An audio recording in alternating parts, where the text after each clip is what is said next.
Welcome back, everybody. This is Mr. S Read-Alouds, and we're back with Diary of a Wimpy Kid. Now we're going to move into part 2. I believe we ended on page 40, so we are just going to keep it rolling. Really enjoying this book. I hope you're enjoying it too. And yeah, let's just get right into it. Monday. This video game ban is a whole lot tougher than I thought it would be. But at least I'm not the only one in the family who's in trouble. Roderick's in some hot water with Mom right now too. Manny got a hold of one of Roderick's heavy metal magazines, and one of the pages had a picture of a woman in a bikini lying across the hood of a car. And then Manny brought it into daycare for show and tell. Anyway, I don't think Mom was too happy about getting that phone call. I saw the magazine myself, and it honestly wasn't anything to get worked up over. But Mom doesn't allow that kind of stuff in the house. Roderick's punishment was that he had to answer a bunch of questions Mom wrote out for him. Did owning this magazine make you a better person? No. Did it make you more popular at school? No. How do you feel about having owned this type of magazine now? I feel ashamed. Do you have anything you want to say to women for having owned this offensive magazine? I'm sorry, women. Wednesday. I'm still grounded from playing video games, so Manny has been using my system. Mom went out and bought a whole bunch of educational video games, and watching Manny play them is like torture. What number comes after 2 and rhymes with tree? 3. The good news is that I finally figured out how to get some of my games past Rowley's dad. I just put one of my discs in Manny's Discovering the Alphabet case, and that's all it takes. Thursday. At school today, they announced that student government elections are coming up. To be honest with you, I've never had any interest in student government, but when I started thinking about it, I realized getting elected treasurer could totally change my situation at school. We cheerleaders are tired of riding to games in the same bus as the nerds in the band. Let me see what I can do. And even better, we jocks just need an air pump to inflate our only football. Yeah, sorry. Can't help you with that. Nobody ever thinks about running for treasurer because all anyone ever cares about are the big ticket positions like president and vice president. So I figure if I sign up tomorrow, the treasurer job is pretty much mine for the taking. Friday. Today, I went and put my name on the list to run for treasurer. Unfortunately, this kid named Marty Porter is running for treasurer too, and he's real brainy at math. So this might not be as easy as I thought. I told Dad that I was running for student government, and he seemed pretty excited. It turns out he ran for student government when he was my age, and he actually won. Dad dug through some old boxes in the basement and found one of his campaign posters. Integrity, honesty, know-how, vote. Greg Heffley for secretary. I thought the poster idea was pretty good, so I asked Dad to drive me to the store to get some supplies. I loaded up on poster board and markers and spent the rest of the night making all my campaign stuff. So let's just hope these posters work. Monday. I brought my posters into school today, and I have to say, they came out pretty good. Do you want Marty Porter to be your treasurer? Dar. Hey, you're dropping all of our money, you fool. Remember in 2nd grade how Marty Porter had head lice? Itch. Do you really want him touching your money? I started hanging my posters up as soon as I got in, but they were only up for about 3 minutes before Vice Principal Roy spotted them. Mr. Roy said you weren't allowed to write fabrications about the other candidates, so I told Mr. Roy that the thing about the head lice was true, and how it practically closed down the whole school when it happened. But he took down all my posters anyway.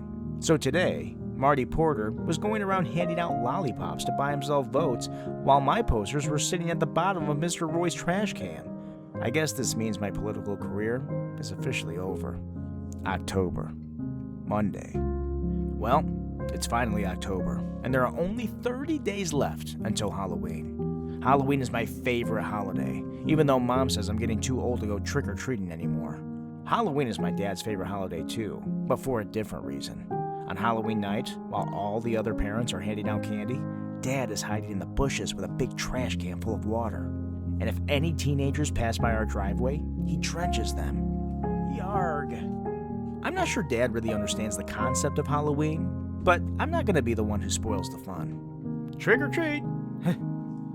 Tonight was the opening night of the Crossland High School Haunted House, and I got Mom to agree to take me and Rowley. Rowley showed up at my house wearing his Halloween costume from last year. When I called him earlier, I told him to just wear regular clothes, but of course, he didn't listen. I tried to not let it bother me too much though. I've never been allowed to go to the Crossland Haunted House before, and I wasn't going to let Rowley ruin it for me. Roderick has told me all about it, and I've been looking forward to this for about 3 years. Anyway, when we got to the entrance, I started having second thoughts about going in. Good evening. But Mom seemed like she was in a hurry to get this over with, and she moved us along. Once we were through the gate, it was one scare after another.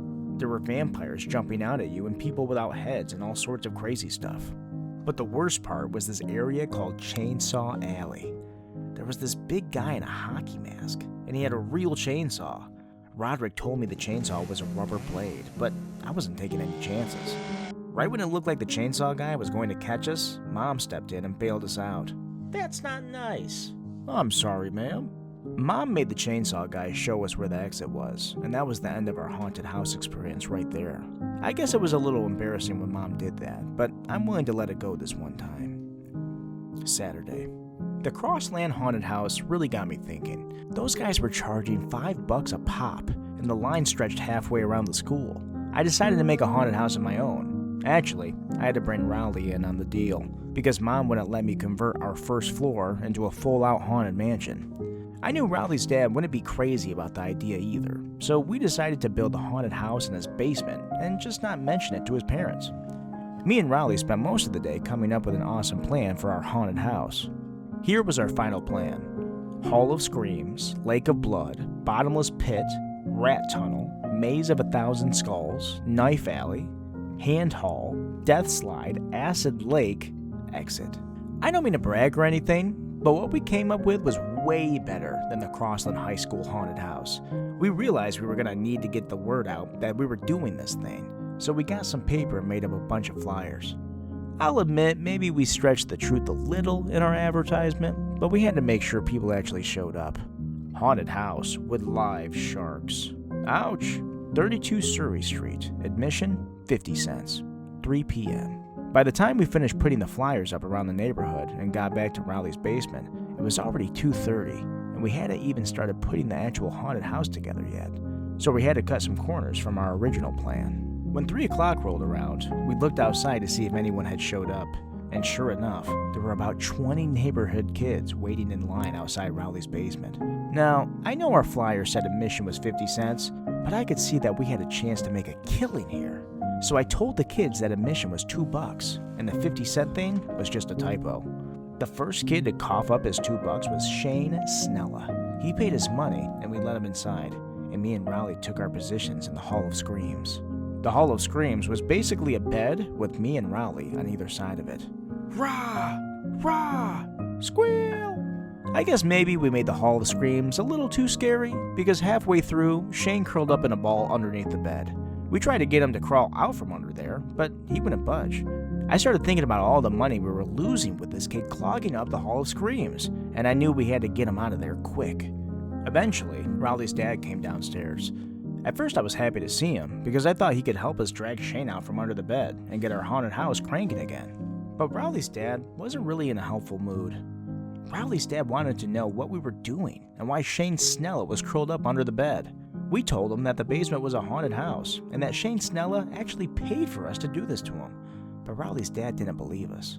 I admit that if you looked around, it didn't really look like a haunted house. All we had time to put together was the Hall of Screams and the Lake of Blood, which was just Rowley's old baby pool with half a bottle of ketchup in it. I tried to show Rowley's dad our original plan to prove that we were really running a legitimate operation, but he still didn't seem convinced. And to make a long story short, that was the end of our haunted house. The good news is, since Rowley's dad didn't believe us, he didn't make us refund Shane's money, so at least we cleared $2 today. Sunday. Rowley ended up getting grounded for that whole haunted house mess yesterday.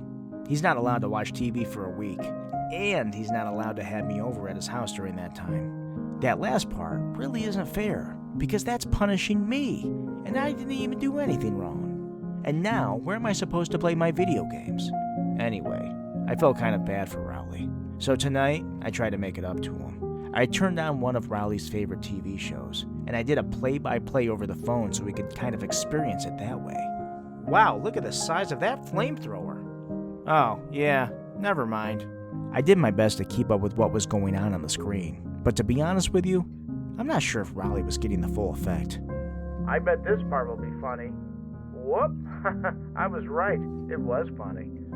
Tuesday. Well, Rowley's grounding is finally over, and just in time for Halloween too. I went up to his house to check out his costume, and I have to admit, I'm a little jealous.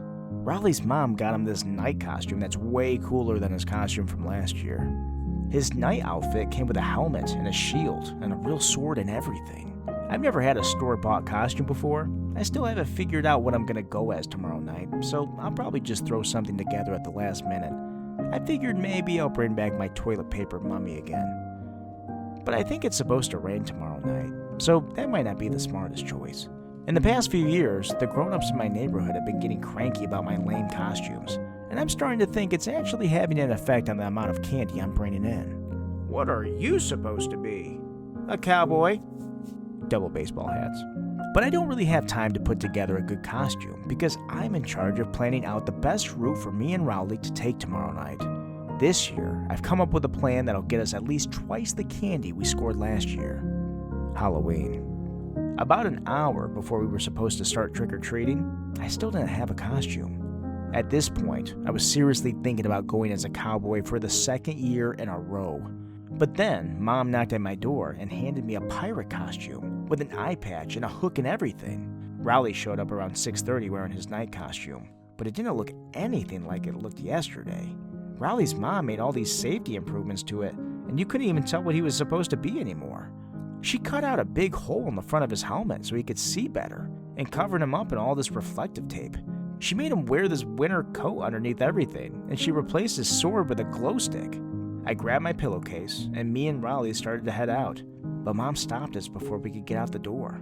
I want you to take Manny with you. Man, I should have known there was a catch when Mom gave me that costume.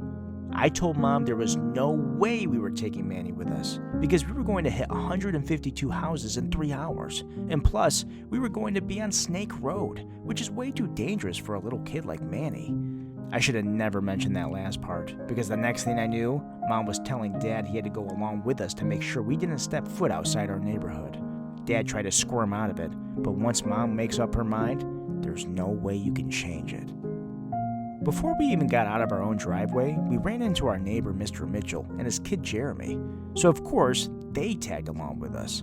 Manny and Jeremy wouldn't trick-or-treat at any houses with spooky decorations on them, so that ruled out pretty much every house on our block. Dad and Mr. Mitchell started talking about football or something, and every time one of them wanted to make a point, they'd stop walking. Blah, blah, blah, blah, blah, blah. Blah, blah, blah, blah, blah, blah, blah. So we were hitting only about one house every 20 minutes.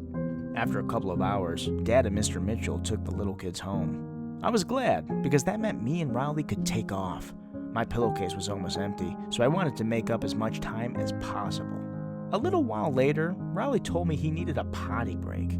I made him hold off for another 45 minutes, but by the time we got to my grandma's house, it was pretty clear that if I didn't let Rowley use the bathroom, it was going to get messy. So I told Rowley if he wasn't back outside in 1 minute, I was going to start helping myself to his candy. After that, we headed back out on the road, but it was already 10:30, and I guess that's when most grown-ups decide Halloween is over. You can kind of tell because that's when they start coming to the door in their pajamas and giving you the evil eye. We decided to head home. We made up a lot of time after Dad and Manny left, so I was pretty satisfied with how much candy we took in. When we were halfway home, this pickup truck came roaring down the street with a bunch of high school kids in it. The kid in the back was holding a fire extinguisher, and when the truck passed by us, he opened fire. Whoosh. I have to give Rowley credit, because he blocked about 95% of the water with his shield, and if he hadn't done that, all of our candy would have gotten soaked. When the truck drove away, I yelled out something that I regretted about 2 seconds later. We're calling the cops. The driver slammed on the brakes, and he turned his truck around. Me and Rowley started running, but those guys were right on our heels. The only place I could think of that was safe was Grandma's house, so we cut through a couple backyards to get there. Grandma was in bed already, but I knew she keeps a key under the mat on her front porch. Once we got inside, I looked out the window to see if those guys had followed us, and sure enough, they did. I tried to trick them into leaving, but they wouldn't budge. Well, I guess now that we're safe in our own house, you can't get us. After a while, we realized the teenagers were going to wait us out, so we decided we were just going to have to spend the night at Grandma's. That's when we started getting cocky, making monkey noises at the teenagers and whatnot. Well, at least I was making monkey noises. Rowley was kind of making owl noises, but I guess it was the same general idea. Ooh, ooh, ee, ah, ah. Ooh, ooh. I called Mom to tell her we were going to crash at Grandma's for the night, but Mom sounded really mad on the phone. She said it was a school night and that we had to get home right that instant, so that meant we were going to have to make a run for it. I looked out the window, and this time, I didn't see the truck, but I knew those guys were hiding somewhere and were just trying to draw us out. So we snuck out the back door, hopped over Grandma's fence, and ran all the way to Snake Road. I figured our chances were better there because there weren't any streetlights. Snake Road is scary enough on its own without having a truckload of teenagers hunting you down. Every time we saw a car coming, we dove into the bushes. It must have taken us a half hour to go 100 yards.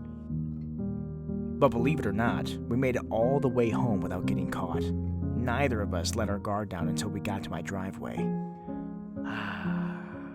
But right then, there was this awful scream, and we saw a big wave of water coming toward us.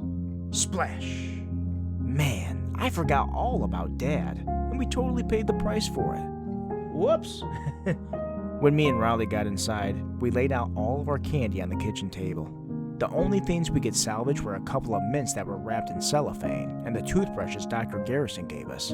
I think next Halloween I'll just stay home and mooch some Butterfingers from the bowl Mom keeps on top of the refrigerator. Alright, for now we are on page 76 and we will continue in the next video. We'll see you in the next one.